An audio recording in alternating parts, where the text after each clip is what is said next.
Hello everyone, welcome to Con study.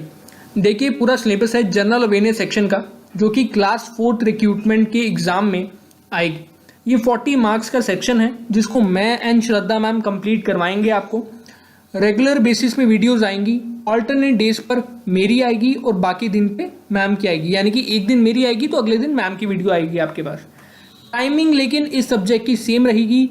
रोज शाम 4 बजे आपको जनरल अवेयरनेस के ऊपर वीडियो मिल जाएगी। ध्यान से सुनिएगा, रोज शाम 4 बजे आपको मिल जाएगी वीडियो। आपने रोज शाम 4 बजे इस चैनल पे आना है जनरल अवेयरनेस पढ़ने के लिए। अच्छा, अगर बात करें सिलेबस के बारे में, तो JNK की ज्योग्राफी में आज आपको शुरू करवाऊंगा। टोटल 3 लेक्चर होंगे इसके और 3 लेक्चर में मैं कंप्लीट करवा दूंगा। कल इंडियन ज्योग्राफी श्रद्धा मैम शुरू करवाएंगे और वो अपनी वीडियो में बता देंगे कि कितने लेक्चर में इंडियन ज्योग्राफी खत्म होगी। अच्छा, मैंने इस जो लेक्चर है, जो JNK ज्योग्राफी का लेक्चर है, जो 3 लेक्चर्स होंगे, इससे मैंने 120 MCQs तैयार किए हैं, जिनका क्विज होगा आपका जब ये तीनों लेक्चर आप देख लोगे। इसका क्विज होगा टेलीग्राम चैनल पे, जिसका लिंक मैंने नीचे दिया हुआ है। आगे बढ़ते हैं। अच्छा, वीडियो स्टार्ट करने से पहले आप में से बहुत लोग नए होंगे इस चैनल पे।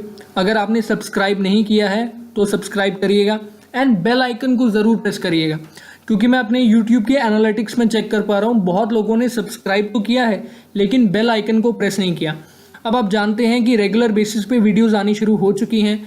हमने एक प्रॉपर रूटीन बना ली है। 2 बजे मैथ्स की वीडियोस आएगी क्लास 4th के एग्जाम के लिए। 4 बजे आपको जनरल अवेयरनेस मिलेगा और 6 बजे रीजनिंग मिलेगा। एंड बीच में 2 दिन इंग्लिश के लेक्चर्स आएंगे, तो आपने कोई भी लेक्चर मिस नहीं करना है, वरना आप पीछे हो जाएंगे बाकी बच्चों से। तो आपने क्या करना है, सबसे पहले नीचे सब्सक्राइब करना है और उस बेल आइकन को ज़रूर प्रेस करना है। चलिए आज का लेक्चर शुरू करते हैं। तो जैसा कि आप जानते हैं, हम JNK की ज्योग्राफी पढ़ रहे हैं इस लेक्चर में, जिसमें हम 2 टॉपिक्स उठाएंगे आज, situation, location, area and extent, और दूसरा टॉपिक होगा ज्योग्राफिकल इंपॉर्टेंस। मैं आपको इस तरीके से पढ़ाऊंगा कि हिस्ट्री से उठाते हुए ज्योग्राफी की तरफ लेके जाऊंगा, ताकि आपको पता चलेगा कि जो हमारा एरिया है उसके पीछे का कारण क्या है। एंड बहुत ही अच्छा इंटरेस्टिंग लेक्चर होगा। आपने इसको एज ए स्टोरी की तरह सुनना है और 2-3 बार आप सुनेंगे, इसके नोट्स बनाएंगे तो आपको सब इजीली समझ आ जाएगा। चलिए शुरू करते हैं। सबसे पहले बात करेंगे situation, location, area and extent के बारे में। तो देखिए, हम जानते हैं जो हमारी जम्मू कश्मीर की धरती है उस पर हिंदू राजाओं और मुस्लिम राजाओं दोनों ने रूल किया है। और हमारी JNK की धरती पर जो मुगल अंपायर का रूल था वो 1586 में आया था। उसके बाद कुछ समय अफगान्स ने भी रूल किया है टिल 1756 तक। फिर यहाँ सिख किंगडम भी आया था, जो कि 1819 में शुरू हुआ था। आप जानते हैं कि 1830 में लद्दाख को एनेक्स किया था महाराजा गुलाब सिंह ने। एंड 1846 में ट्रीटी ऑफ अमृतसर भी हुई थी, जिसके तहत कश्मीर का एक्सेस मिला था महाराजा गुलाब सिंह को। ये सारी जो चीज़ें हैं, ये मैं आपको JNK की हिस्ट्री में डिटेल में समझाऊंगा। आपने अभी सिर्फ इसको स्टोरी की तरह सुनना है और सामने जो मैंने नोट्स बना के दिए हैं आपको, इनको लिखना है। आगे बढ़ते हैं। और इस तरह 1846 तक महाराजा गुलाब सिंह द्वारा भारत की नॉर्दर्न मोस्ट और साथ ही साथ सबसे बड़ी प्रिंसली स्टेट की स्थापना हुई। अब आप में से बहुत लोग नहीं जानते होंगे कि प्रिंसली स्टेट से क्या मतलब है, तो मैं एक्सप्लेन कर देता हूँ। बेसिकली जब भी हमारे खुद के लोग, हमारे इंडिजीनियस लोग किसी भी स्टेट पे राज करते हैं तो वो स्टेट कहलाती है प्रिंसली स्टेट।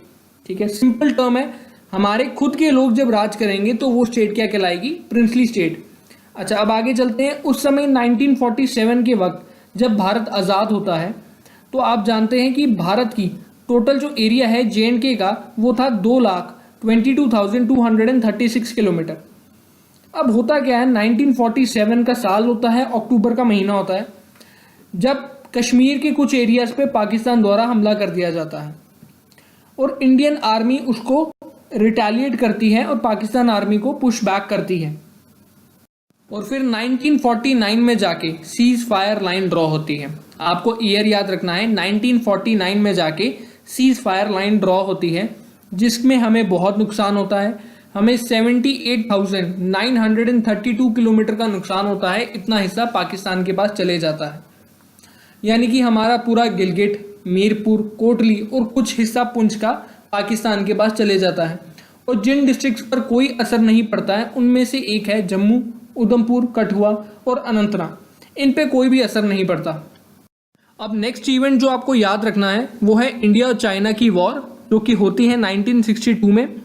और यहाँ पे हमें नुकसान होता है पूरे 64,000 किलोमीटर का, और जिस रीजन का नुकसान होता है हमें वो लद्दाख का रीजन है स्काई चिन।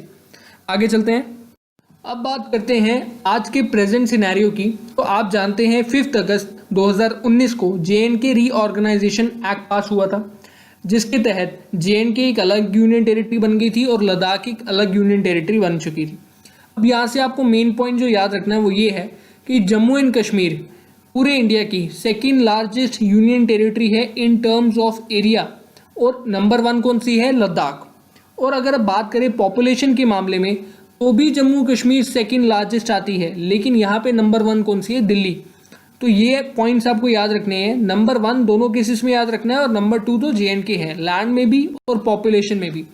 अब हम बात करेंगे JNK की लैटिट्यूड्स और लॉन्गिट्यूड्स के बारे में। तो कश्मीर वैली 100 मीटर वाइड है, एंड अगर हम कश्मीर डिवीजन की एरिया की बात करें तो 15,948 किलोमीटर एरिया है।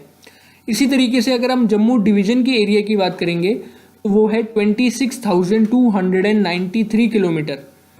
अब अगर हम इनकी डिविजन्स की बात करें तो जम्मू डिवीजन में टोटल हमारे पास 10 डिस्ट्रिक्ट हैं और कश्मीर में भी 10 हैं। पड़ोसियों की अगर हम बात करें तो हिमाचल प्रदेश एंड पंजाब के हम नॉर्थ में हैं, यानी कि हिमाचल प्रदेश एंड पंजाब हमारे रिस्पेक्ट में साउथ में है।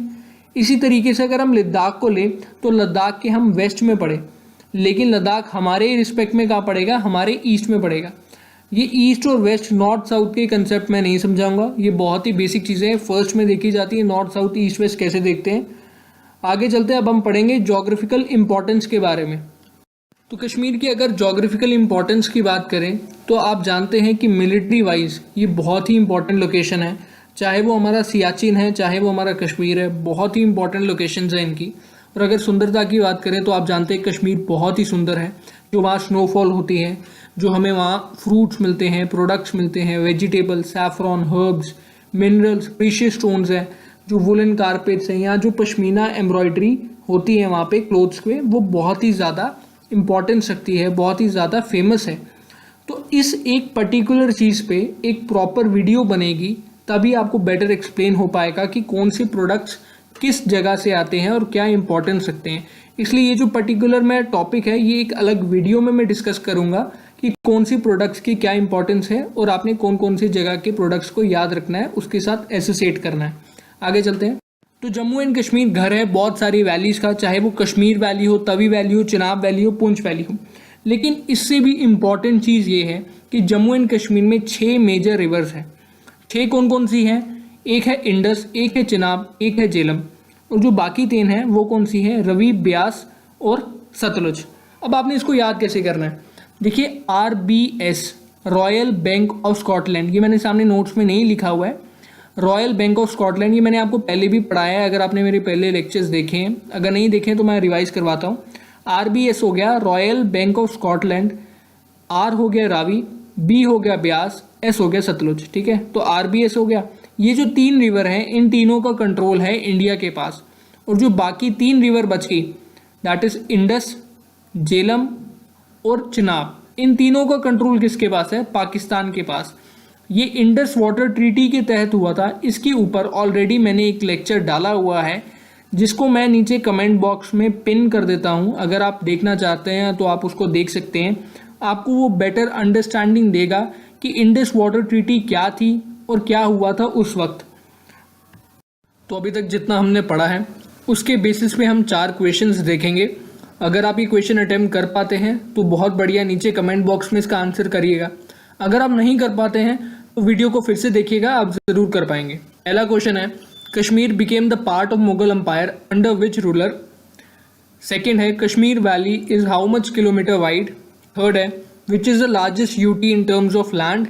एंड फोर्थ है which is the most populous UT. ठीक है, इन सबके आंसर्स मुझे नीचे कमेंट बॉक्स में चाहिए आपसे। तो इस वीडियो से इतना ही। इस वीडियो में हमने क्या डिस्कस किया है एक बार उसको रिवाइज करते हैं। हमने JNK की ज्योग्राफी को डिस्कस किया इस वीडियो में, जिसके अंडर हमने situation, location, area and extent पढ़ा एंड ज्योग्राफिकल इंपॉर्टेंस पढ़ी।